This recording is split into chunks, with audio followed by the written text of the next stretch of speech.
Bem-vindos a Bankless Brasil, onde exploramos o que há de novo no mundo das finanças. Falamos sobre DeFi, NFTs, DAOs, cripto e muito mais. Eu sou o Guelph, comigo o João Kryptonita, e estamos aqui para te ajudar a subir de nível.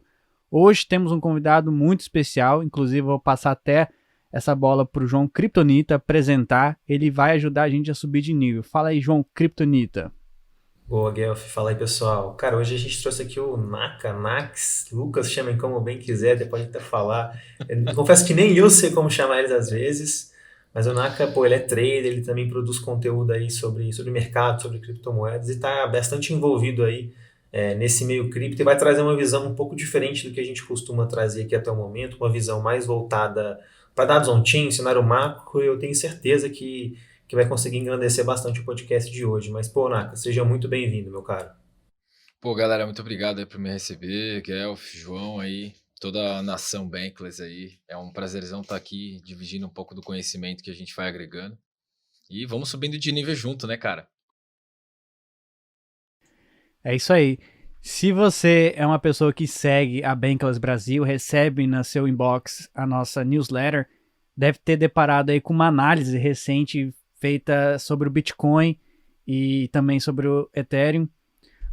Essa pessoa, quem fez a análise, é o Nax. Então a gente trouxe ele aqui para falar um pouco sobre essas análises on-chains, sobre como que eu posso tradear criptomoedas, como é que funciona esse universo de traders, de cripto, enfim. Nax, fala um pouquinho sobre o seu background, como é que você começou nesse universo de cripto e por que você decidiu ser um trader, um analista on-chain?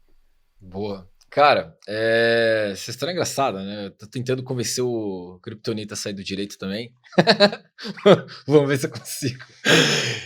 Cara, eu sou advogado, larguei o mundo jurídico lá em 2017, foi quando eu fui para Nova Zelândia, no caso. E aí eu comecei a fazer uma pós em Business e Project Management lá. Entrei em contato com o mercado e eu vi que era aquilo que eu queria, né?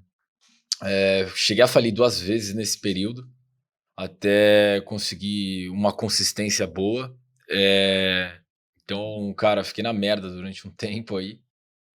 Até comecei a estudar, né? E aí, assim, pelo meu modo, eu acho que de ser e vivência mesmo, eu acabei indo para a parte de análise técnica, é o que casou muito ali com o que eu estava fazendo e com o que eu queria fazer no futuro, né? Porque eu queria ser meio que independente daquilo. Cara, independentemente de onde eu tivesse, eu queria ter a minha independência, tanto geográfica quanto financeira, né? E eu sabia que o mercado financeiro para mim era essa porta. Foi quando eu comecei, então, a trabalhar como trader, efetivamente lá em 2018, e desde então nunca mais parei, né? E aí você vai se aprofundando, vai fazendo curso. Eu tive mentores aí como o Stormer, fiz cursos do Fernando Ures, entre outros caras aí, leitura de livro também, que ajuda pra caramba. E cheguei na parte de análise on-chain, que foi quando eu tive aquela ideia lá que eu mandei para o pessoal da Bankless, falando, porra, a gente precisa ter um report aqui para falar um pouco de análise macro, né, de como é que estão as tecnologias, como é que está a rede, porque quando você tem um gráfico, eu acho que fica muito mais visível, né? Você começa a identificar padrões ali, de entrada, de saída, como é que está a congestão da rede, e isso aí tudo leva as pessoas que analisam os gráficos, os grafistas, a começarem a nadar, a surfar as ondas do mercado através desse tipo de análise. E o que seria análise macro? O que é macro?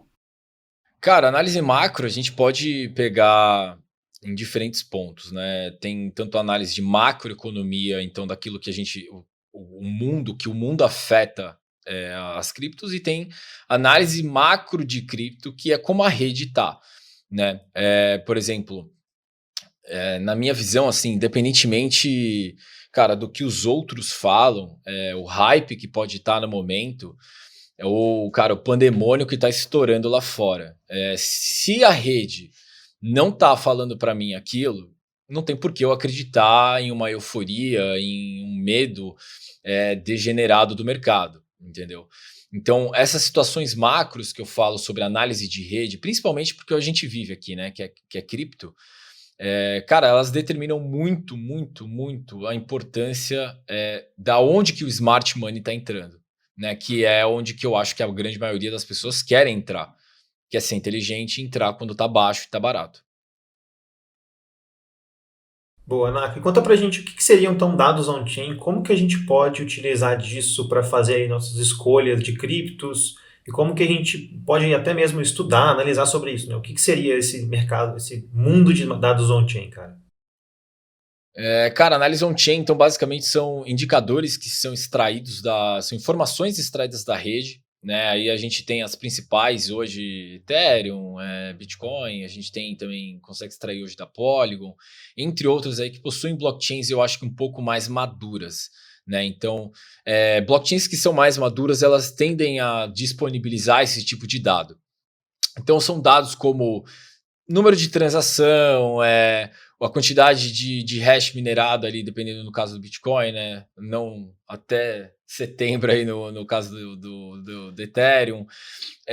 Como é que está na realidade a quantidade de carteiras, distribuição de token. Então, tudo isso na realidade vai formando esses dados e os analistas on-chain são as pessoas que na realidade eles vão agregando esses dados e montando modelos econômicos ali de visão mesmo do gráfico. Então, como é que está a rede, por exemplo?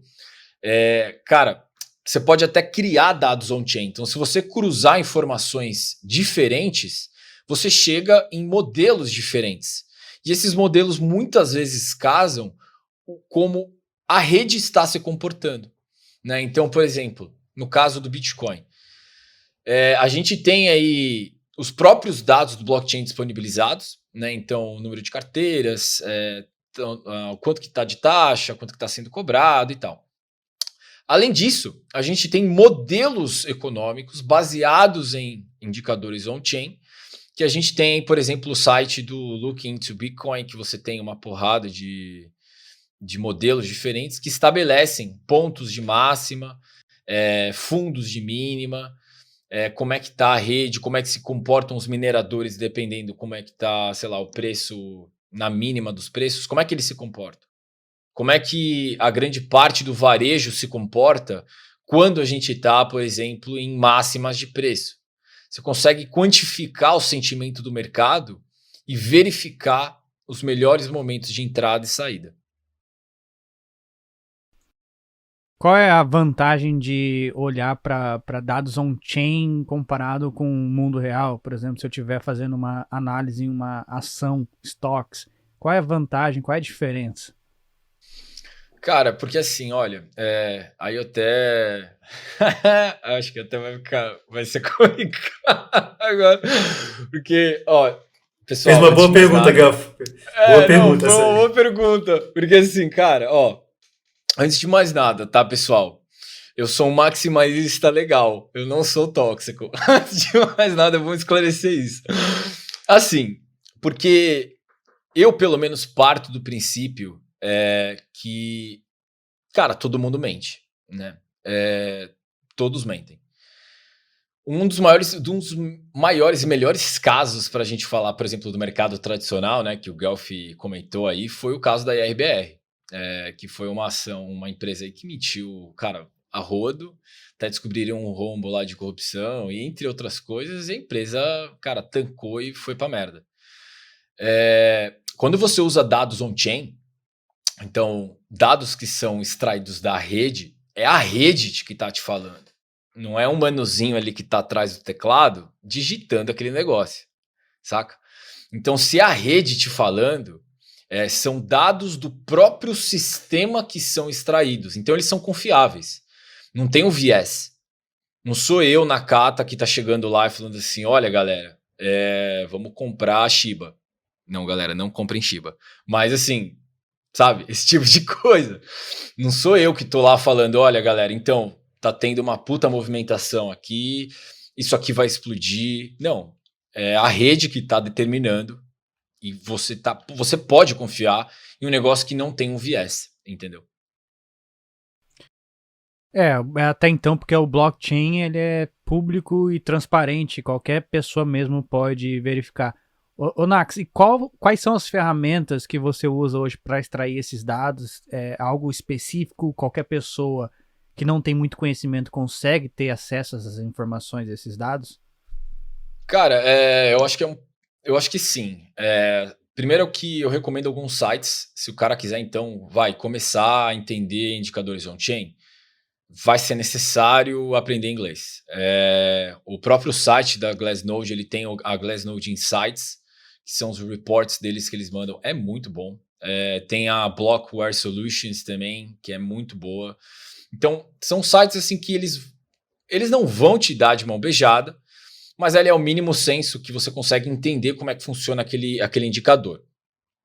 Tem outros sites também como o Look into Bitcoin ou o Bull Chart, que são sites que, na realidade, eles mostram modelos econômicos baseados em on-chain e eles explicam como é que esses modelos funcionam.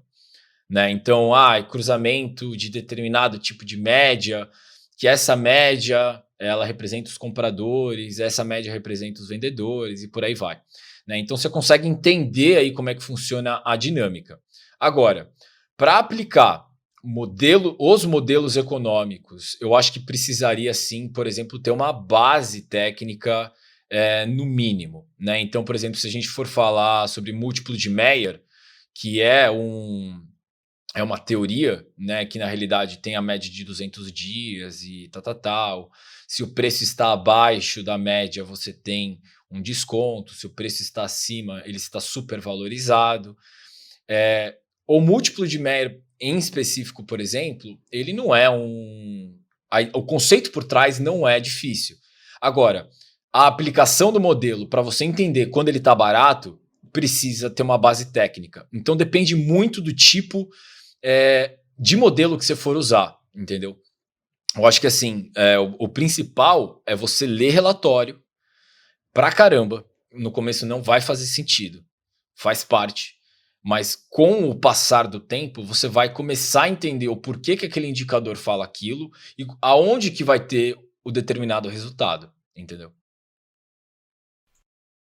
Cara, e como é que é essa vida de trader? Como é que é isso? Como é que é tradar criptomoedas? Você usa uma exchange centralizada? Não? Dá para fazer isso usando uma corretora descentralizada? Como é que é? E como é que é participar desse mercado tão volátil que é criptomoedas? Dá para ganhar dinheiro fazendo isso? Cara, excelente pergunta. Eu também falaria que depende. Porque assim, cara, eu uso centralizada, corretora centralizada, mas por óbvio eu não deixo meu patrimônio em corretora, né? Jamais. Patrimônio em carteira e acho que isso é meio padrão para todo mundo também que estiver escutando, né? Não deixe suas criptos em corretora. Cara, olha, para você ser trader, você tem duas opções aí, né? Você pode tanto seguir para um ponto de vista que é subjetivo e um ponto de vista que é objetivo. Eu trabalho do ponto de vista objetivo. Então, tudo que eu faço é baseado em estatística. Eu tenho modelos em que, na realidade, eles rodam em diferentes tipos de ativos, tanto o mercado tradicional quanto o mercado de cripto. E eu consigo estabelecer o quanto que eu ganho, o quanto que eu perco, qual que vai ser minha taxa de acerto, quanto em valor monetário, o quanto que eu perco, quantas vezes eu perco em porcentagem. Então eu consigo ter uma noção básica e específica daquilo que eu estou aplicando. É diferente de quando você olha para um gráfico e fala assim, puta, não, então ele vai fazer isso porque o modelo tal disse isso. Cara, você tem como provar isso? Não. Então, na minha opinião, se não tem como provar, ele não funciona. Porque você concorda, Guelph, que se você olhar para o céu e você fala assim, olha, aquela nuvem é bonita, cara. Ela parece um cachorrinho. Aí o Kryptonita vai falar assim, não, é um leão. E quando chegar na minha vez eu vou falar, não, é uma vaca. Então, quando você mexe com um negócio subjetivo, é muito fácil você, desviar a visão do que você deveria ter, que é uma visão estática. É uma visão plena daquilo. Ponto. Aquilo é uma vaca, então é uma vaca. Sabe? No mercado, como trader, eu enxergo dessa maneira. Eu acho que, assim, tem entradas, tem técnicas que ela beira os Rebels. Que, pra mim, aquilo meio que, sabe? Não vai colar. Ah, não, mas aquilo tem uma taxa de acerto. Não tem taxa de acerto porque você não consegue provar. Entendeu? Volatilidade, assim, um negócio que um dos meus mentores falou pra mim foi que volatilidade não é algo que você tem a se temer, cara. O medo, ele nunca é recompensado, né? A coragem, ela sempre é recompensada, se você tem uma base por trás. Então, volatilidade, pra mim, ela é excelente. Eu odeio quando o mercado tá de lado. Porque o mercado de lado, pra mim, sem volatilidade, é tipo assim, eu ficar em casa sem fazer nada, sabe? É triste. É triste. Eu entendo. Ô, Nak, e deixa eu dar um passo pra trás aqui, cara. Eu vi você falando da situação da IRB. Eu lembro até hoje o dia que eu tava trabalhando ainda no direito e meu amigo me falou: pô, cara, eu vou comprar a IRB aqui agora, pô, tá descontado pra caramba, né? E eu falei: ah, cara, pô, você tá descontado mesmo. Warren Buffett tá investindo na IRB, vou entrar, né, cara? Entrei, foi a ação que eu mais perdi dinheiro na minha vida, cara. E foi assim, sabe eu fiquei naquela, pô, velho, vou segurar aqui, um dia vai voltar pelo menos um pouquinho, cara. E quanto mais eu segurava, mais eu perdia dinheiro, cara. Então, assim, pô, entendi muito bem o que você falou lá. É lógico, essa frase que você falou foi cara. muito boa. Um dia vai voltar. Essa frase é excelente. É que, mano, é o que a galera usa, por exemplo, pra Oi até hoje. Né? A Oi um dia vai voltar. Truta, ela vai voltar mesmo? Acho que não, tá ligado? Chibi vai a $10? Acho que não, mas assim, porra, galera bota fé, né? Porque mexe com a emoção, cara. O mercado, para você trabalhar investindo dinheiro, construir uma vida no mercado, seja ele qual for, você tem que ser 100% racional. A partir do momento que você colocar o dedinho na emoção, puta, meu irmão, vai dar merda. Vai dar merda, porque você vai emocionar, você vai fazer cagada e ponto final, entendeu? Ponto final. É inevitável. Com certeza. Ô, Naka, mas deixa eu te perguntar aqui, então, aproveitando que a gente tá falando bastante sobre essa análise técnica, essa análise de dados também no chain, cara. Eu vi seus dois últimos reports lá do Bitcoin e Ethereum, eu achei muito massa. É algo que, acho que agregou pra caramba. Agregou pra caramba o Bankers, até o resultado, o feedback da galera foi muito positivo. E eu queria ouvir você também assim, quando você fala de dados on-chain, quais são os principais dados que você analisa ali, por exemplo, no Bitcoin? O que você chega lá e analisa, sei lá, endereços novos, baleia acumulando, assim, o que você olha principalmente, assim? Eu sei que é muito mais, não é tão simples igual eu tô falando, mas os principais que você para ali para analisar. Cara, são ali, é o que eu sempre, assim, se você for ver até o da Bankless, o desse mês, né, então, pro pessoal que estiver escutando, galera, chequem aí o relatório tá do caralho, tá muito bom, modéstia à parte, mas assim, eu acho que o principal ali tem alguns que são chave, né, um deles é o MVRV, que é o valor do mercado dividido pelo valor realizado, se eu não me engano, que dá aquela métrica. Porque, assim,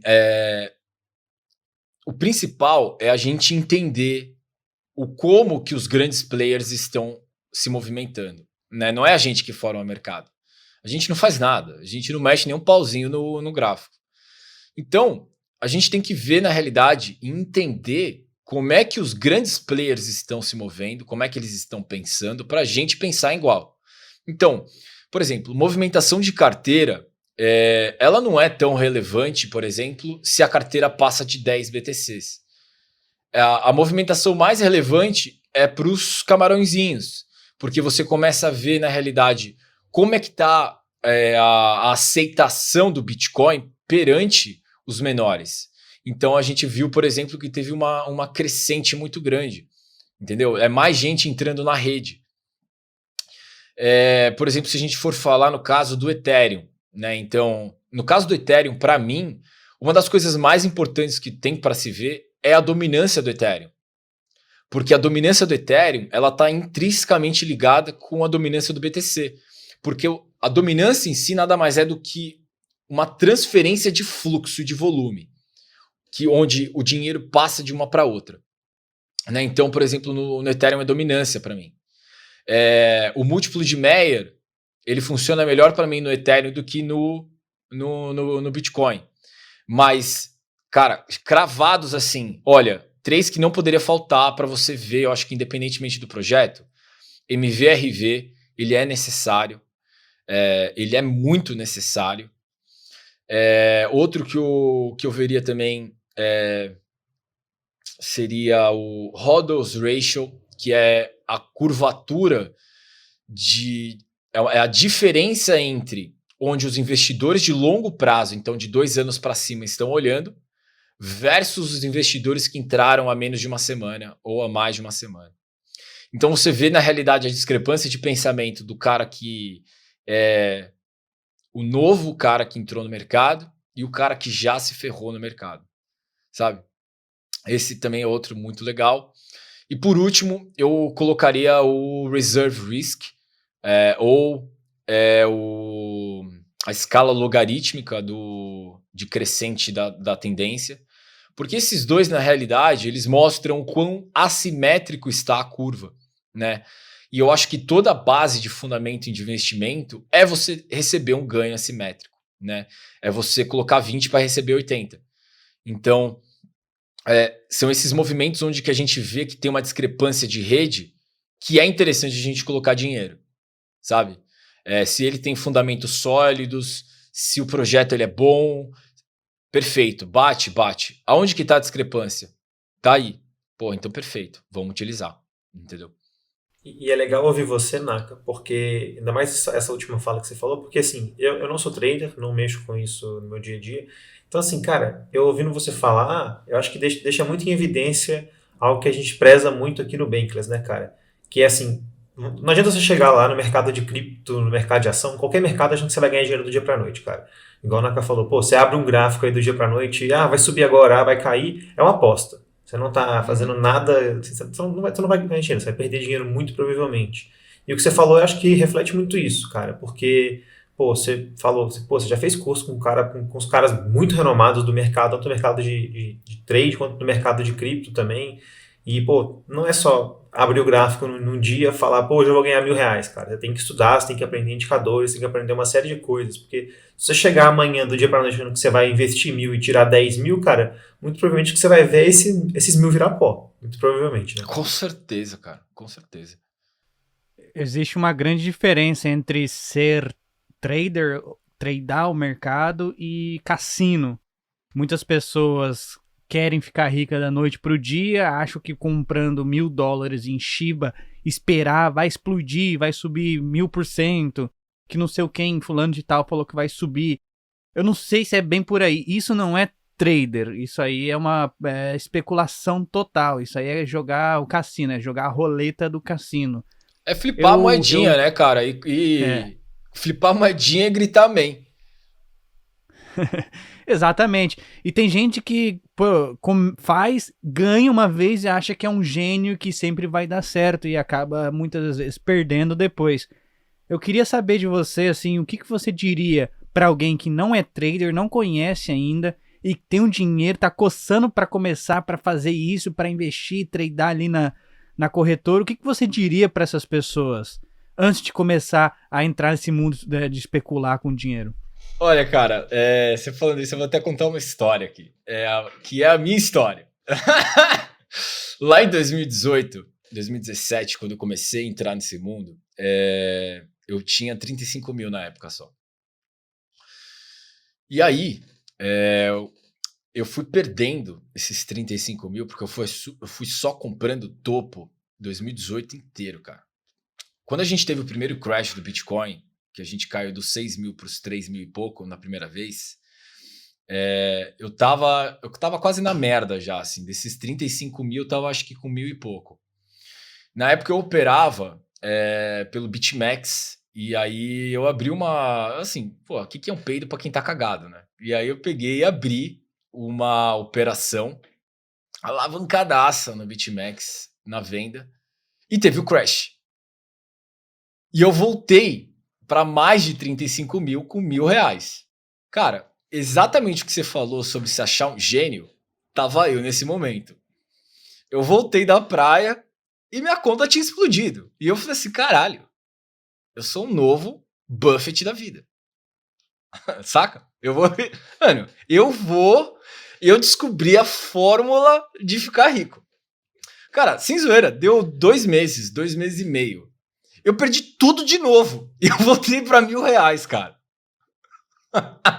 Cara, eu lembro que eu tremia. Galf, eu tremia. A minha namorada do lado, ela não sabia o que fazer, assim. Bicho, ela não sabia se ela me tocava, ela não sabia se ela me abraçava. E eu tremia. Eu tremia. E a vergonha de ligar e falar assim pra minha família, olha, porra, eu tô na Nova Zelândia, eu não tenho ninguém aqui, tô fudido, sem dinheiro e quebrado. Porque eu botei num cassininho online, saca? E perdi tudo. E foi isso que aconteceu.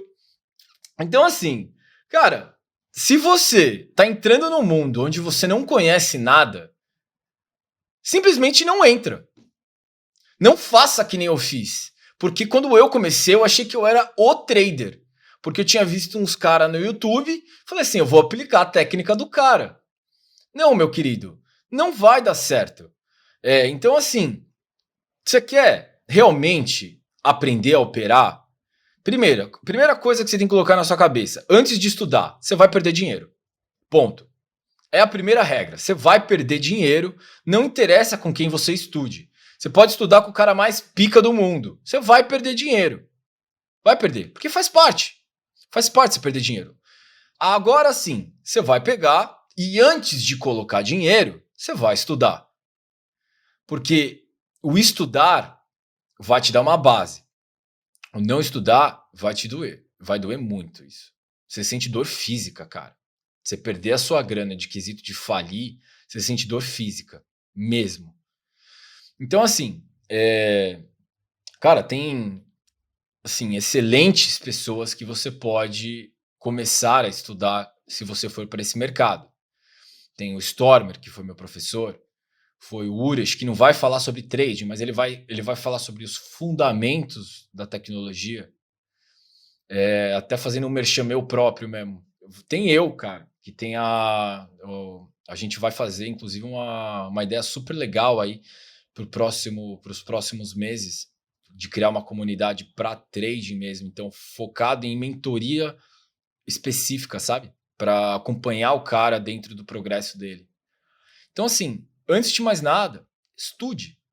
Pega um cara onde que você pode confiar no cara, onde o cara vive daquilo. Não é um cara que fica, por exemplo, jogando boleta de ganho. Isso é outra coisa muito pesada, né?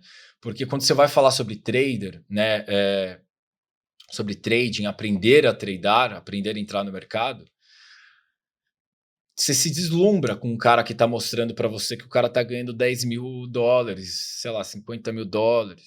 Cara, se você quiser, eu te ensino agora a você fazer isso sem perder nada. Você abre conta em uma corretora, na compra, a outra na venda, estoura uma das contas, porque nada mais é que você está transferindo. Você está pagando taxa só. E aí você, em uma das corretoras, você vai ter uma boleta gigantesca para mostrar o quão fodão você é. Não quer fazer isso? Vai no Google. Você acha a boleta do Binance a rodo. A rodo. Então, assim, é um quesito muito mais do que... É você acompanhar a pessoa para você ver se ela vive daquilo. Para você ver se ela chega para você e fala, olha, enfiar o dedo na tomada machuca, cara. Você não pode fazer isso. Do que um cara que fala assim, enfia o dedo na tomada, cara. É um choque da hora. Você pode se fuder, mas é legal. Entende? A logística, ela é diferente, cara. Ela é diferente. Boa, Naka. E deixa eu te perguntar mais uma coisa também aqui, aproveitando que você analisa bastante isso. Cara, como é que tá a situação atual, vamos dizer assim, por exemplo? A gente sabe que a situação mundial, a situação macro, não passa pela melhor das fases, né? Vamos dizer assim. E como é que você tem visto isso? O que você está esperando para esses próximos tempos de mercado? Assim, o que tanto no cenário macro quanto os dados on-chain estão falando assim no sentido de tipo, a economia global tá de boa, porque por um lado a gente pode ver também discrepâncias, né? A economia macro pode estar legal e os dados on-chain não podem estar legal, ou vice-versa, né, cara? Como é que tá assim hoje, vamos dizer assim, nesse geralzão? E aqui, de forma alguma, fazendo previsões, assim. Sim, Você tá sim, falando. sim. Realmente analisando dados. Cara, assim, primeiro que, independentemente do que a gente falar aqui, ninguém prevê o futuro, né? Isso é base, ninguém prevê o futuro. Que a geração Nostradamus que gosta de prever futuro para eles, né? Mas assim, cara, a economia tá um caos, né? A gente tá vendo inflação estourar e chegando nas máximas na zona do euro, a gente tá vendo as máximas nos Estados Unidos, a galera tentando controlar a inflação na Ásia, uma possibilidade de ter um short squeeze no ien japonês que, cara, isso é um absurdo ter esse tipo de coisa. Então, assim, o mundo tá um caos completo. Mas isso tem nome. Isso se chama impressão de dinheiro desenfreada. Eu acho que, pelo menos assim, não era para ser novidade, né? Se a gente for pegar o conglomerado, né, o M2 aí, pelo menos dos Estados Unidos, M1, M2 aí, cara, os caras estão nas máximas. A gente teve uma redução agora por conta do pós-corona, né? Mas a quantidade, a liquidez que está rolando no mundo é bizarra. Então é óbvio que a gente ia ter inflação, né? Eu acho que, por exemplo, no caso aqui falando de Brasil, a gente imprimiu a rodo também e a gente não chega nem perto dos Estados Unidos. E isso, querendo ou não, isso dá uma vazão para os outros mercados, que é bolsa, é cripto, né? Então, durante todo o processo de expansão monetária, a gente teve uma crescente muito grande de preço e de vazão de dinheiro para dentro dos mercados. Mas agora, onde que o mundo se encontra hoje, a gente está chegando na beira do precipício, está olhando para baixo e está vendo que a queda pode ser grande, então você começa a ter uma divisão ali, eu acho que, na minha opinião, de pensamentos, né? Então, querendo ou não, a gente vê uma queda grotesca que nem a gente teve agora no mundo de criptos, né? Tanto que foi o pior bear market da história.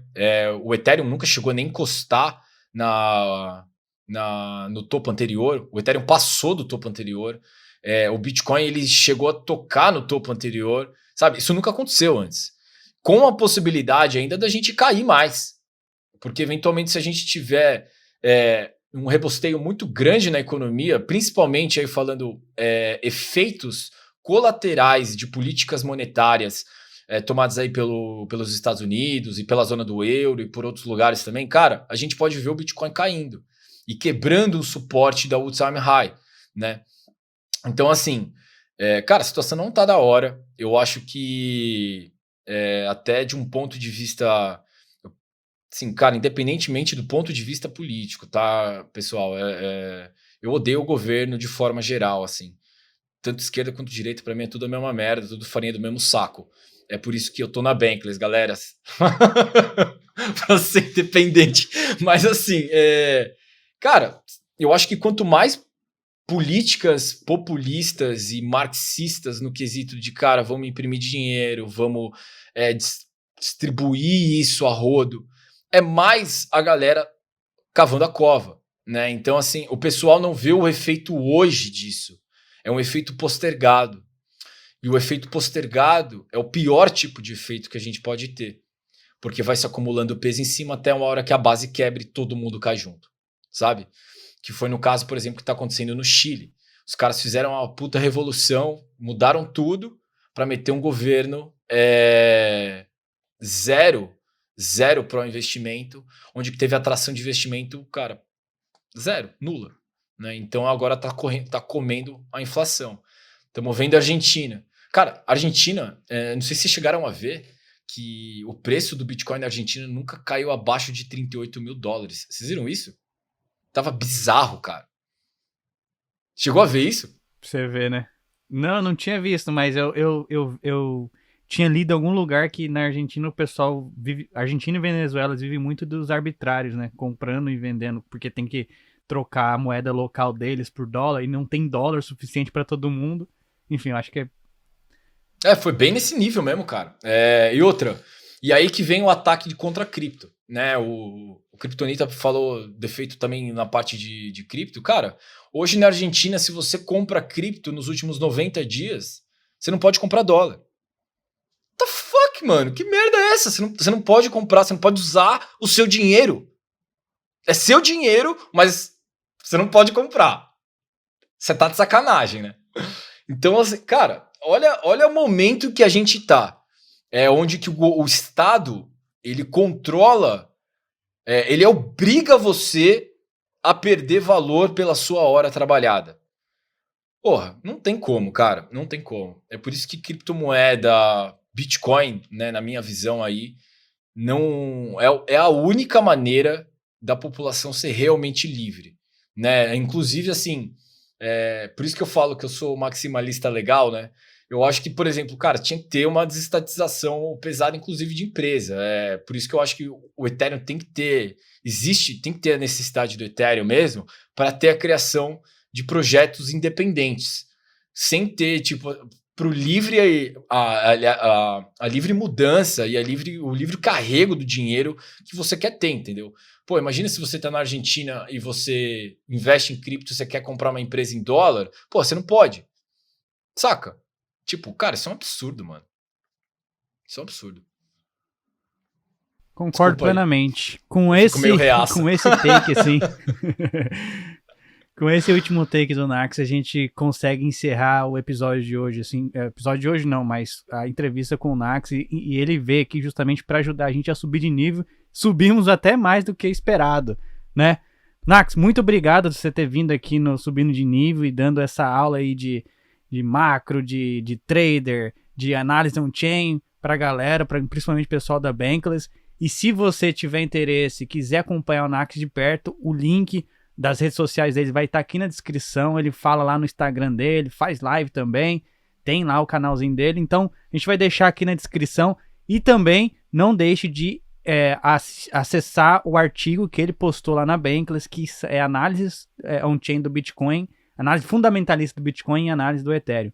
E em breve ele vai fazer mais, com certeza. Então, é isso aí. Queria agradecer mais uma vez a sua presença e nos vemos numa próxima oportunidade. Valeu, Nax. Valeu, galera. Valeu, Kryptonita. Valeu, Galf, aí pela oportunidade. Desculpa aí se eu fui meio reaça.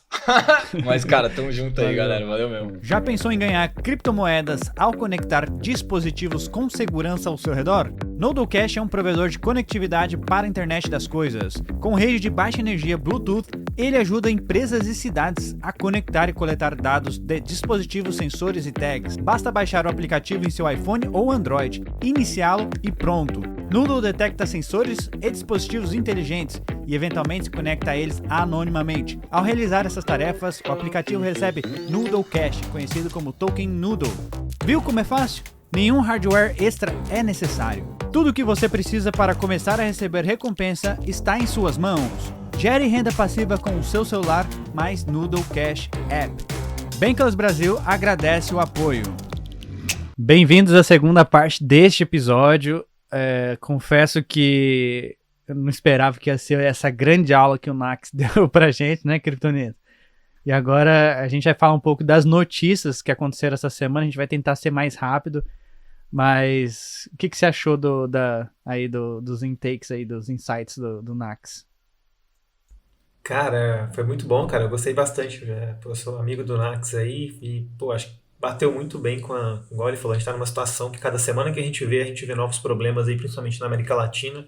A gente vai até falar sobre algumas notícias envolvendo isso. Então acho que, pô, bateu muito bem com o cenário macro também que a gente tá e com um artigo também que saiu ontem, cara. Um artigo bem legal. Quem no Bankless aí não viu o artigo lá, é totalmente de graça, só ir lá, artigo.banklessbr.com, Guelph, me corrija se eu estiver falando o site errado. Isso mesmo. Artigos.banklessbr.com, isso mesmo. Totalmente de graça, disponível para você. Pô, quiser dar uma lida lá, a gente tem vários artigos, fique à vontade aí. E, pô, se quiser entrar no nosso Discord também, fique totalmente à vontade. A comunidade lá não para de crescer, igual a Naka falou. E, a comunidade está mudando a vida de muita gente, inclusive a nossa que está aqui apresentando esse podcast para vocês. Boa. Então, vamos voltar aqui falando dos números do mercado. O que aconteceu com o Bitcoin essa semana? Boa, cara. O Bitcoin essa semana a gente tá numa situação assim. A gente deu uma subidinha ali, né, cara? A gente saiu do básico ali, que estava perdendo a casa dos US$ 20 mil, mas a gente ainda tá ali na berlinda, vamos dizer assim. Nessa semana o Bitcoin deu uma caída ali, mas nada muito expressivo, tá mantendo uma espécie de suporte aí, como o Nax até ensinou pra gente melhor aí. Isso. O Bitcoin teve uma alta de 11% nos últimos 30 dias, mas se você pegar a média dos últimos 7 dias, ele está em queda de 5% aproximadamente. Mas é aquela coisa, né? A gente tá... O Curi gosta de falar isso, eu falo isso nos outros episódios, é o crab, é o caranguejo que a gente está observando agora. E o Ethereum não é diferente também. Só que o Ethereum subiu muito mais que o Bitcoin. Eu acho que muita gente está precificando o merge aqui junto. Não é só o cenário macro e tal, mas o Ethereum nos últimos 30 dias subiu cerca de 40%, 41%, e nas últimas semanas, nos últimos 7 dias, caindo aí 7%. Você acha que o merge está precificado nisso aqui? Ou você acha que a gente deve ver alguma movimentação mais robusta assim no Ethereum, Curi? Cara, excelente pergunta. Eu tava vendo até um Twitter ontem do nosso amigo Diego, que já participou. Tava vendo umas troca de tweets que ele tava fazendo com não sei quem aí lá no Twitter. E o do Diego que já participou do podcast aqui com a gente. E, assim, eu tenho minha opinião, mas eu também fiquei refletindo bastante sobre isso. Na minha visão, o merge ainda não está precificado por todos os benefícios que a gente vai ver dele. Não só o merge, mas todos os benefícios do roadmap do Ethereum. A gente vai ter merge, depois a gente vai ter sharding, a gente vai ter uma série de coisas aí no roadmap do Ethereum que estão surgindo, vamos dizer assim. Mas ao mesmo tempo, cara, uma coisa que me fez refletir bastante é aquela coisa que a gente sempre sabe, né, cara? No fim do dia, ninguém sabe. Nobody knows fucks about shit. No fim do dia é isso. Ninguém sabe nada sobre nada no fim do dia. Então, assim, ao mesmo tempo eu fiquei pensando, pô, se tanta gente acaba defendendo que o merge não tá precificado, será mesmo que ele não tá? Será mesmo que quando o merge acontecer a gente não vai ver alguma mudança ao contrário do que a gente espera? E assim, também se acontecer alguma mudança contrária, pô, igual a gente sempre fala, que a gente sempre gosta quando cai, né, Gabo? No fim do dia a gente sempre gosta, cara. Pô, a gente sempre acaba comprando mais barato também. Então eu também tô esperando uma oportunidade para comprar mais Ethereum, vamos dizer assim. Também não acho que o preço de hoje está ruim, pelo contrário. Mas estou sempre de olho ali no preço, a gente trabalha isso no dia a dia, então a gente sempre acompanha as coisas. Mas no fim do dia, então, eu tô sempre refletindo, assim, talvez o merge faça subir mais, mas eu acho que talvez o impacto no longo prazo vai ser um impacto muito positivo, né? A gente sabe que a gente vai começar a queimar mais tokens a partir do roadmap do Ethereum. Enfim, vai ter muitas coisas positivas que, na minha visão, me tornam bullish sobre o Ethereum. Boa. Então vamos seguir com a primeira notícia aqui. Binance lança cartão pré-pago na Argentina em meio à hostilidade do governo contra criptomoedas. Então quer dizer que o país é o primeiro da América Latina a receber o produto. Como assim? A Binance lançou um cartão de débito? Parece que a Argentina, eu escutei isso do Vitalik, quando ele foi visitar a Argentina, que o pessoal lá, eles usam bastante criptomoedas, mas o fato de ter taxas tal, eles usam ainda, muita gente ainda usa as corretoras centralizadas, no caso a Binance é a mais utilizada lá na Argentina. E aí, Curi, qual é a sua posição sobre essa notícia desse cartão de débito da Binance? Cara, eu acho que isso bate muito com o que a gente terminou falando na primeira parte do episódio, né, cara? Que a situação na América Latina é uma situação quase que generalizada, complicada. O Brasil também não está tão diferente disso, não. A gente está numa situação um pouco mais favorável, mas nada garante que a gente vai continuar assim, né? Então, pô, igual a gente mencionou aí com o Nakas, pô, quem compra cripto não consegue comprar. Quem compra cripto nos últimos 90 dias, salvo o melhor juízo, não consegue comprar dólar, cara. Então eu acho que acabou que está virando um mercado muito favorável para as criptomoedas. Comprar cripto na Argentina está sendo algo bastante estimulante, vamos dizer assim.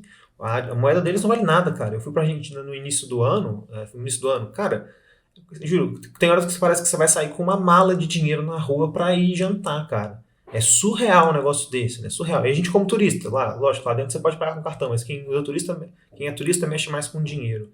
Então eu acho que faz muito sentido o mercado cripto crescer lá, e igual você falou, é um mercado que há mais tempo já está em desenvolvimento. Estava até falando de novo com o Diego, ele falou, cara, o tanto de coisa que rola de cripto na Argentina que a gente não sabe é muito doido, cara. No Brasil a gente ainda não está nesse nível e vai demorar algum tempo para a gente chegar. Lá tem evento toda semana sobre cripto quase. É porque na Argentina A população em si está sofrendo muito com a inflação, 2 dígitos de inflação já há bastante tempo. Você ganha seu dinheiro, seu salário hoje, você meio que é obrigado a gastar, senão as coisas vão ficar mais caras e você não vai conseguir comprar aquela mesma coisa. Então isso é preocupante para qualquer país, principalmente país em desenvolvimento. Então, qual é o único refúgio que a população encontrou? Criptomoedas. Então as criptomoedas hoje é quase que aceita em geral lá. Todo mundo, qualquer lugar que você vai comprar um cafezinho, provavelmente aquela pessoa vai aceitar criptomoedas. Então a gente está vendo um movimento de baixo para cima muito importante na Argentina relacionado a criptomoedas, justamente para se blindar contra essa inflação desenfreada que vem acontecendo no país nos últimos meses, nos últimos anos. O futuro disso, o futuro que vai acontecer ali, assim, relacionado a governo e criptomoeda, a gente não sabe. Mas eu levo isso como algo positivo justamente para as pessoas, porque no final do dia, na minha visão, inflação é uma maneira de você cobrar imposto dos pobres, de que tem menos recursos. Se você é uma pessoa com dinheiro, que é rico, você tem real estate, você tem ações, a inflação até é benéfica para você em alguma parte ali. Mas para quem não tem nada é ruim, porque as coisas ficam mais caras, e aí você tem que trabalhar mais, ganhar mais dinheiro, mais papel para você comprar a mesma coisa. Então a criptomoeda veio para estar ali ajudando a pessoa no dia a dia, aquele cara que trabalha no dia a dia, para pelo menos preservar um pouco do seu capital. Mas vamos para a próxima notícia, que também é uma notícia importante que você trouxe aqui, que é a BlackRock fecha parceria com a Coinbase para oferecer criptomoedas para investidores institucionais. A BlackRock é o maior fundo de investimentos do mundo. Eles têm mais de 10 trilhões de dólares em management. E aí, Curi? Cara, eu achei interessante, assim, muito mais do que a matéria, assim. Que, pô, essa parceria é uma parceria gigante. Só pra gente ter uma noção, depois que é anunciada essa parceria aí, as ações da Coinbase, que a gente até falou nos episódios atrás, estavam sendo negociadas num preço basicamente irrisório comparado com que ela abriu o capital, elas já abriram em alta de 22%. Então, assim, pô, 22% pra gente no mercado cripto é algo de boa, vamos dizer assim, algo que acontece. Cara, no mercado de ações não acontece isso não, velho. 22% é uma alta muito expressiva para o mercado de ações, vamos dizer assim. Então, assim, só para a gente ter uma noção do quanto o mercado viu isso como uma coisa positiva, vamos dizer assim. Não que pô, a empresa é boa ou não, mas assim, o mercado viu com bons olhos. E outra coisa que eu achei bem interessante também é, pô, igual a gente estava falando aqui, a gente não está numa economia macro favorável. A gente sabe que o preço das criptos caiu bastante nos últimos tempos. Pô, a gente já chegou a ver Ethereum ali mais de $4.000, já chegou a ver Bitcoin na casa dos 350, 360 mil reais. E ainda que a gente está vendo um preço mais baixo, a gente está vendo o Bitcoin na casa dos 100, 120 mil reais, Ethereum também na casa dos $1.500, tem gente interessada, né, cara? Tem gente grande, não é eu, o Guelph, que somos no fim do dia, eu e o Guelph somos meras pessoas ali investindo. São fundos que vão oferecer cripto para investidores institucionais. E no fim do dia é aí que está o dinheiro, né, cara? É aí que está os milhões e milhões de dólares que trilhões, trilhões. Na verdade, trilhões, na verdade, eu li uma notícia semana passada que a Charles Schwab, que é um outro fundo ali, uma outra empresa de ETFs, eles têm vários ETFs que eles têm acho que 7, 8 trilhões em management, também estava olhando para o mercado de cripto. A Fidelity, que é outro gigante, também já estava olhando para esse mercado de cripto. E todos eles chegaram numa conclusão que criptomoedas está difícil de ignorar. Justamente pelo que vem acontecendo, toda a inovação que está acontecendo dentro da indústria, novas empresas, novas startups surgindo dentro dessa indústria correlacionada com criptomoedas, todos esses protocolos e toda essa movimentação que está acontecendo. Essa tecnologia é fascinante. Então, essas instituições, essas empresas trilionárias estão olhando para isso já há algum tempo e falam, pô, isso aqui não dá para ignorar mesmo. Isso aqui pode ser algo grandioso no futuro. E como a gente está aqui já há algum tempo dentro desse universo, a gente acredita plenamente que isso vai ser algo grandioso, vai fazer parte do nosso dia a dia. Eu acho que no futuro, o Kryptonita, muitas pessoas vão usar a blockchain sem saber que estão usando a blockchain. Então, quando a gente chegar nesse ponto, nessa nirvana, é aí que vai ser o game changer de tudo. Você vai estar usando ali, você vai estar passando seu cartão de crédito da Binance, por exemplo, sem saber que você está usando a blockchain. Então, isso aí é maravilhoso e, pô, é o que a gente espera pro futuro. Vamos falar de NFT um pouquinho, o Kryptonito. O que é a Tiffany Company, o que eles estão fazendo, o que eles estão lançando? Cara, eu acho que a gente pode até corroborar a notícia passada com essa notícia, né, cara? Pô, a gente fala tanto de que cripto tá aí, cripto a gente não consegue ignorar. Cara, mais uma empresa que não tinha nada a ver com cripto, nada a ver com NFT aí, entrando nesse mercado, né, cara? E, cara, é muito doido, né, cara? Nem sei se é exatamente isso, mas até onde eu sei, a Tiffany é uma empresa de joia, né, cara? Então ela produz, assim, pô, brinco, pingente, corrente de, tipo assim, ouro, prata, essas joias, assim, caras mesmo, né, cara? E, bom, eles não sei de onde isso veio, não sei se tinha fundamento assim, por trás da empresa, se alguém dentro da empresa gostava ou não, mas a Tiffany tá lançando uma espécie de colar NFT, como é que é isso, Guel? CryptoPunk, pô, eu vi lá, até no Twitter lá, o preço desses colares, eu fiquei abismado, cara, abismado. 30 Ether, né? O cada NFT, não sei se é cada ou é a coleção inteira, mas eles estão cada NFT. Eles estão lançando uma coleção chamada NFTIF, que talvez é o nome da empresa ali no final, que é a primeira coleção da joalheria e foi realizada com o blockchain Chain. Eu não entendi isso daqui. Mas é um projeto, uma edição limitada e é exclusivamente para os detentores de CryptoPunks, que também são a galera que tem a grana ali. Então acho que eles estão fazendo algo bem direcionado para tentar entrar nesse universo cripto como algo premium, né? Vou fazer aqui uma joia que vai ser você compra um NFT e você vai ter essa joia na vida real. É uma jogada inteligente, eles estão vendo a movimentação do mercado e não podiam ficar de trás, não podia ficar para trás. É a primeira empresa nesse segmento, nessa de joalheria, entrando nesse segmento de NFTs, mas na minha visão faz sentido. Você compra um NFT, algo digital único, é seu, tá ali na chain, na blockchain que é seu, e você recebe aquilo físico, aquele objeto físico. Faz sentido. Vamos ver se isso vai dar certo, se essa tendência vai dar certo, né? Eu achei meio doido também, eu fico até um pouco. É de se refletir também, até que quanto essas empresas todas que estão entrando no mundo cripto realmente acreditam na tecnologia ou não estão ali só pelo dinheiro, né, cara? Ou é só o hype, né? Só por profit. Só... Buscando novas maneiras de receita. Vamos ver, né, o que vai acontecer. Eu acho interessante o simples fato de empresas renomadas, empresas já antigas, entrando no universo de criptomoedas, seja através de NFTs, ou seja através de qualquer outra coisa. Mas o fato deles entrarem vai atrair, vai mostrar para outras pessoas o potencial dessa indústria. Boa. Com certeza. A próxima notícia é a empresa Meta, a mãe aí do Facebook, do Instagram, WhatsApp, etc. Eles integraram os NFTs em mais de 100 países. E aí eles adicionaram a blockchain da Flow, para você... Shoutout aí pro Diegão e pro Biobank, hein? Os dois baleias de Flow, pô. Se ele não vendeu até hoje, um shoutout, Diego. Aí, hoje você vai poder estar sorrindo aí. Mas enfim, eles estão usando a blockchain do Flow para poder lançar seus NFTs. Eu acho que qualquer pessoa, agora as pessoas no Instagram, eu acredito que vai ser assim. Eu não sei, não vi. Mas eu acredito que as pessoas no Instagram vão poder usar as fotos que tirarem e vendê-las como NFTs.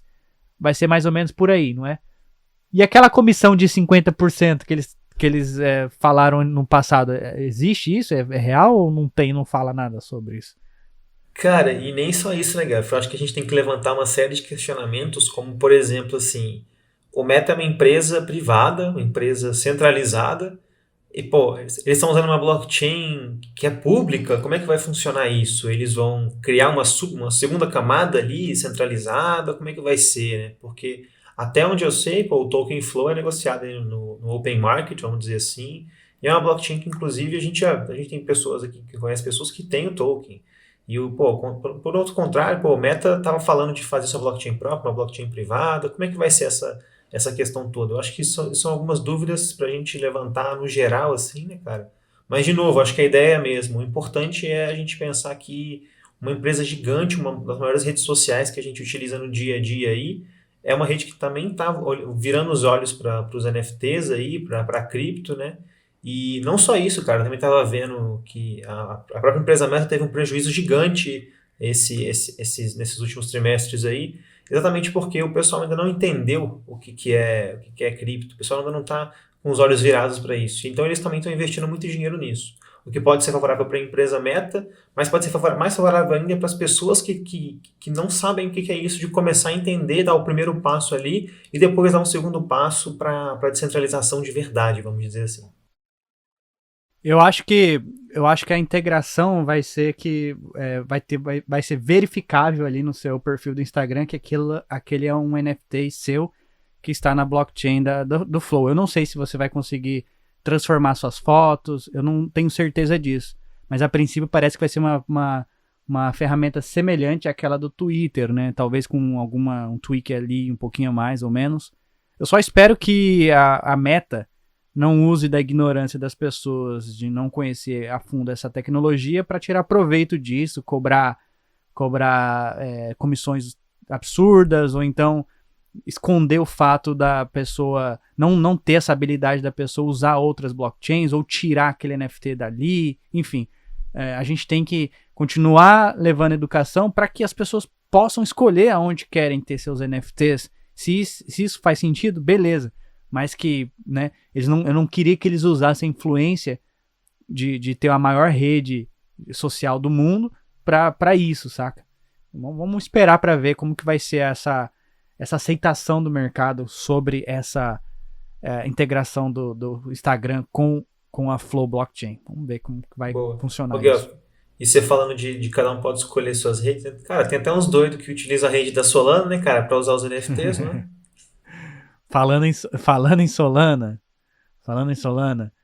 aconteceu algo essa semana, assim, acho que foi ontem, né? Antes de ontem, não sei quando que aconteceu, no momento dessa gravação, mas houve um hack muito esquisito, muito sinistro aconteceu ali na Solana, e todo mundo tava vendo isso em tempo real, vendo as transferências do hack, enfim.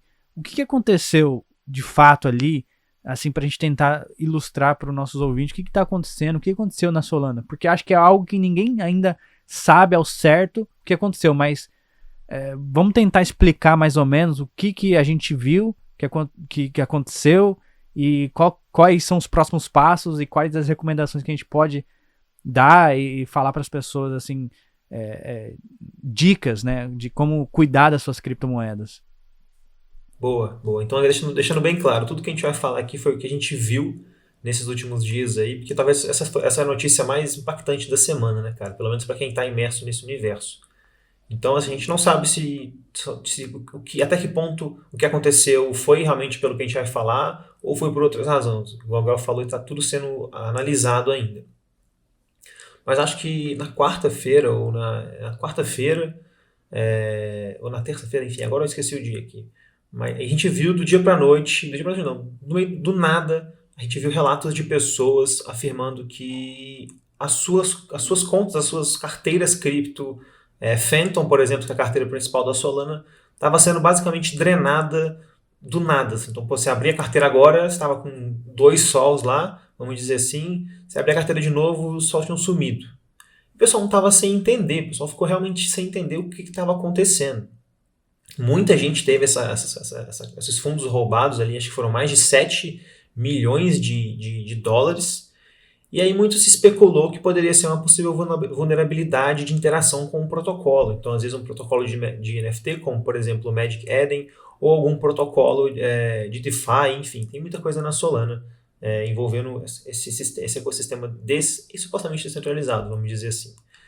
Até que a gente viu algumas situações de pessoas que não tinham interagido com protocolo nenhum, pessoas que não tinham interagido com a carteira há mais de, 6, 8 meses, tendo também seus fundos drenados, do nada.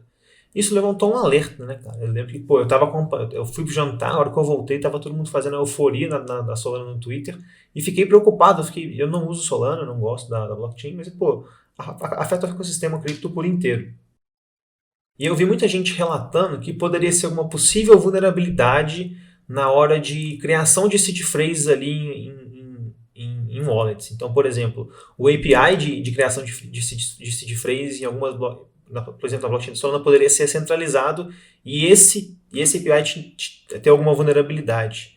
Então eu fiquei muito preocupado assim, pô, cara, será que nem os fundos que estão na nossa carteira são realmente nossos fundos?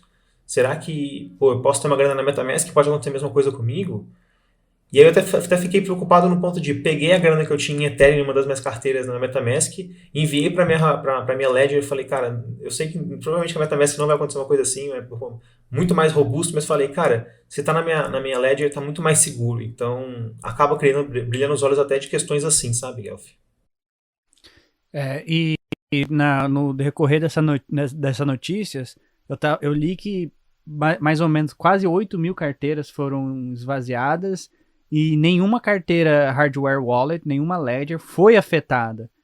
Então, assim, resumo da história. Ao interagir com blockchains, independente de qual seja a blockchain, a gente sempre tem que olhar para a segurança. Se você é uma pessoa que quer só acumular para o longo prazo, pense em obter uma carteira, uma hardware wallet, uma carteira cold storage, uma Ledger, Trezor, uma carteira que fique offline. Assim você vai estar protegendo seus fundos contra qualquer ataque, qualquer coisa que acontecer ali na rede, na blockchain. Inclusive, você também evita se seu computador for infectado de alguém roubar seus fundos, acessando ali seu próprio computador, enfim. É importante que você tenha essa noção de segurança, é algo complicado, mas se você é uma pessoa que acredita na tecnologia, essa é a melhor maneira de você se proteger contra esse tipo de situação. Então, assim, é lamentável de ver, meus pêsames aí, quem perdeu dinheiro na Solana, foram bastante pessoas, e que isso sirva de lição, para que na próxima, né, não quero que você vá embora desse ecossistema, eu quero que você leve isso como experiência e uma lição. Deixe tenha uma hardware wallet, tenha uma carteira, uma Ledger da vida. Isso vai ajudar muito aí na sua trajetória cripto para você não perder, para você continuar no jogo, para você não receber aquela mensagem game over. O Guelph, né? E pelo que eu também acompanhei que ontem na nossa gravação, então quarta-feira, então acho que a exploit foi na terça, saiu no Twitter lá que talvez tenha sido alguma vulnerabilidade. Não foi com a Phantom, que é a principal carteira, mas com a carteira Slope, ou Slope, né? Eu não conheço, confesso que eu não conhecia. Então, assim, cara, foi uma vulnerabilidade com uma wallet de uma blockchain. Eu tava lendo também umas threads no Twitter, assim, até que ponto a Solana também não é responsável, a rede Solana não é responsável parcialmente por isso. A gente sabe que a rede vem passando por uma série de problemas, esse não foi o primeiro problema, envolvendo a rede, não vamos dizer com a Solana em específico, mas é algo a se preocupar, cara, assim, de uma forma ou de outra, se você está envolvido com essa blockchain, seja com token, seja com NFTs, é algo a se refletir, cara, porque a gente tem mais de quase 20 mil blockchains aí, não 20 mil não, a gente tem vamos dizer assim, umas 1000 blockchains existentes aí, e, cara, será mesmo que vale a pena insistir na Solana, na blockchain que passa por vários problemas? Às vezes, o problema não é com ela, mas pode ser com o protocolo lá dentro. Se você estiver interagindo com esse protocolo, você vai ser afetado. Então, talvez indiretamente, ainda assim seja com a rede. Então, fica aí a reflexão sobre essa situação. Falando em hack também, Curi, não podia deixar de falar do hack que aconteceu na Nomad, que foi um hack bobo ali, que é simplesmente um bug no contrato inteligente. Nomad é uma bridge, é uma ponte que levava seus fundos da rede do Ethereum para Moonbeam. Moonbeam é uma EVM compatível da Polkadot. Então você usava essa bridge para fazer as transferências de tokens. Como a gente já falou no passado aqui, quando você está na rede do Ethereum e você quer mandar para Moonbeam, por exemplo, os seus tokens ficavam presos na bridge, no contrato da bridge. Eles não iam para outra chain. Na outra chain você recebia só um IOU, uma representação daquele seu token travado no contrato. Então o hacker entrou no contrato, viu que tinha um bug ali, conseguiu fazer o withdraw, conseguiu fazer a retirada, e isso ficou público também. Outras pessoas começaram a fazer ali a retirada e você podia fazer a retirada de forma ilimitada, estando na rede do Ethereum. Resumo da história. A Bridge sofreu um hack de 190 milhões de dólares em fundos, em Ether. Possivelmente não vão conseguir recuperar tudo, porque foram várias pessoas que tiraram. e isso é mais um alerta sobre o potencial risco das breeds. Então, antes de você fazer qualquer breed, dependendo do valor, você tem que certificar que aquele projeto passou por auditoria, que tem uma movimentação legal, já está no mercado há bastante tempo. Então, é um pouco complicado. É por isso que a gente fortalece bastante a ideia de você estar usando camadas, né? Se você gosta da rede do Ethereum, por exemplo, para que você use camadas Layer 2, camadas 2 ali, que você não precisa estar usando esse tipo de mecanismo de bridge para transferir um ativo para o outro lado. Se você quiser usar a Moonbeam, não tem problema também. Você pode usar a Moonbeam, mas que você coloque fundos diretamente ali pela Polkadot. Se você gosta de usar a Polygon, que faça isso também. Qualquer outra rede, tente evitar usar essas bridges, pelo menos nesse momento, porque bridges, as pontes, enquanto não desmistificarem esse problema de contrato, como que eu faço para transferir algo para outra chain, enquanto não resolverem esse problema, é difícil você confiar que a sua grana travada ali dentro daquele contrato vai estar seguro por bastante tempo. Então, tem que tomar esse certo cuidado e fazer de forma consciente assim, a sua transferência. Se você transferiu um valor, saiba para outra chain, saiba que aquilo pode ser perdido em algum momento. Então tem que fazer suas análises. Você tem algum comentário sobre esse hack aqui, Curi? Cara, eu tenho coisa breve também, igual você falou. Depois que o pessoal viu como foi feita a transação lá no Etherscan da vida, vamos dizer assim, muita gente acabou copiando a transação, igual o Gal falou, e conseguindo fazer a mesma coisa. Até que chegou num ponto que pessoas, white hackers, pessoas de bem, hackers de bem, vamos dizer assim, começaram a fazer isso também. Eu estava até conferindo a própria Twitter da Nomad, soltou acho que ontem ou hoje de manhã, que eles já conseguiram recuperar mais de 7 milhões desses fundos, exatamente dessas pessoas que fizeram o hack, vamos dizer assim, mas no sentido de preservar aqueles fundos para depois devolver para eles, né? Eles até compartilharam o endereço dessas pessoas que já devolveram a grana para eles, até mesmo porque eles com certeza estão abrindo investigações com os órgãos de polícia aí, ao redor do mundo, acho que provavelmente americanos, são americanos, até onde eu sei, para achar essas pessoas. Então, essas pessoas que devolveram essa grana não vão ser incluídas nessa investigação, até porque elas só, no fim do dia, protegeram aquele dinheiro ali das pessoas. E é muito interessante também porque quem estava acompanhando o Twitter na hora que estava acontecendo o hack, viu um tanto de gente falando assim, galera, esse hack aqui não é um hack que vai ser de uma hora para outra, vai demorar, assim, tá acontecendo, e não tá acontecendo assim, não é aquele hack que aconteceu uma vez e acabou. Aconteceu várias vezes. Então, quem tiver grana nessa bridge, tira agora, aproveita que ainda tem liquidez, etc. Mas no fim do dia você falou assim, 190 mil para ser recuperado 7, 8, 10, vamos dizer assim, não é nem 10%, né, cara? E muita gente foi prejudicada nessa brincadeira aí, tanto nesse quanto no hack da Solana lá. E o que a gente pode fazer no fim do dia é só tentar colocar mais camadas de proteção pra gente, como você falou, aprender mais e estudar mais pra gente evitar que isso aconteça com a gente, né? Boa, Curi. Então, com essa notícia, com esse último take do Curi, a gente finaliza o episódio de hoje.